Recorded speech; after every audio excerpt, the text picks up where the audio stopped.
Sanjay राऊतांनी social मीडियावर एक video share केल्यानंतर राजकारण पेटलंय। मुख्यमंत्री एकनाथ शिंदेच नाशिकमध्ये हेलिकॉप्टरने आगमन झालं होतं आणि तो व्हिडिओ संजय राऊतांनी शेअर केला।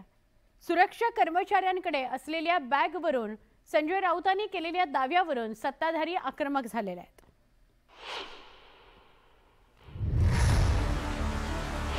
मुख्यमंत्री एकनाथ शिंदेंचं नाशिकमध्ये हेलिकॉप्टरनं आगमन झालं। त्यावेळी सुरक्षा कर्मचाऱ्यांच्या हातात मोठ्या बॅगा होत्या। हाच व्हिडिओ संजय राऊतांनी सोशल मीडियामध्ये व्हायरल केला। संजय राऊतांनी ट्विट करून मुख्यमंत्री खाऊ घेऊन आले तो क्षण असा टोला लगावला। कोणता माल नाशिकला पोहोचला असा सवालही संजय राऊतांनी उपस्थित केला। 2 तासासाठी मुख्यमंत्री आले आणि ज्या जड जड बॅगा घेऊन त्यांचे पोलीस कर्मचारी उतरत आहेत, का 500 सूट आणले का 500 सफारी आणल्या? त्या बॅगा कसल्या आहेत, कोणत्या हॉटेलमध्ये गेल्या, तिथून कोणाला वाटप गेलं, हे सुद्धा व्हिडिओ आम्ही लवकरच देत आहोत।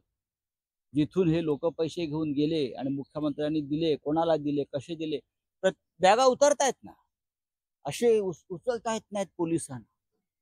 मुख्यमंत्र्यांच्या 4 फाईल असतील फार, ती पण आता आचारसंहितेमध्ये फाईलवर मुख्यमंत्री सही करू शकत नाही।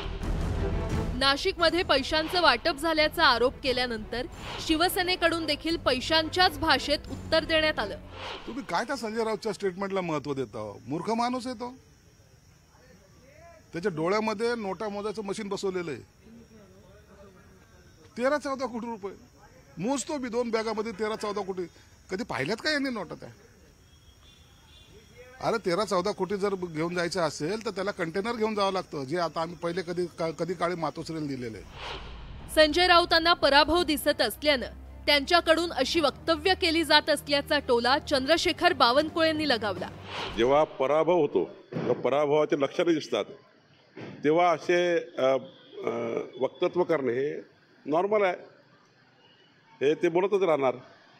पराभव जसा असा होईल, मग EVM खराब आहे, मशीन खराब झाली आहे, मग मशीनमध्ये दोष आहे, मग सांगतील पर्सेंटेजमध्ये दोष आहे। महाराष्ट्रात निवडणुकीचा अजून एक टप्पा बाकी आहे।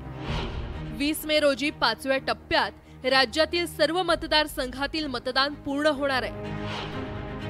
मात्र तोपर्यंत आरोपांचं उड्डाणही सुरूच राहणार असल्याचं स्पष्ट झालंय। Bureau report, news 18 Lokmat.